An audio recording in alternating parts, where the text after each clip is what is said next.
Assalamu alaikum wa rahmatullahi wa barakatuh.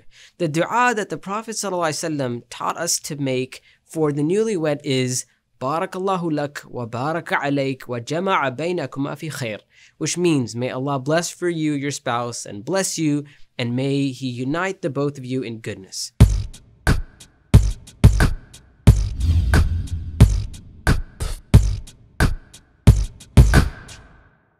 One of the reasons we make this dua is because barakah or blessings are a vital and integral part of a marriage.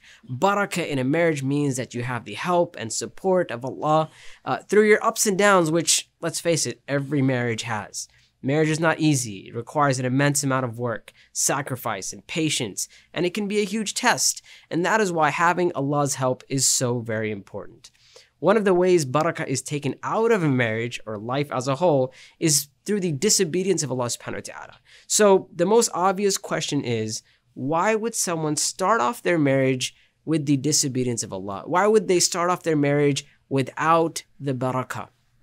It's common for people to make compromises on their wedding that they normally wouldn't make, or do things that they normally wouldn't be comfortable with. But they end up doing it because of the marriage, or they end up having their wedding party in a way which is displeasing to Allah subhanahu wa ta'ala and is from the disobedience of Allah. And even shaitan may deceive them when they start thinking things like, you know what, it's just one day. Why does it matter that much? Yeah, it's one day, but it's a one day that could have long-term effects, and that's even besides the issue of you don't even know if you're going to live past this one day. Or people may do it out of the love of their parents, and sometimes parents pressure their kids into doing things that are not Islamic during their weddings. But we know that there is no obedience to the creation if it involves the disobedience of the Creator.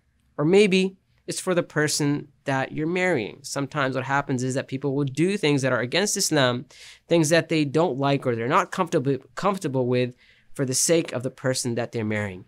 And everything is fine and dandy on that day, but it can very easily lead to resentment. Resentment that can affect their marriage later on.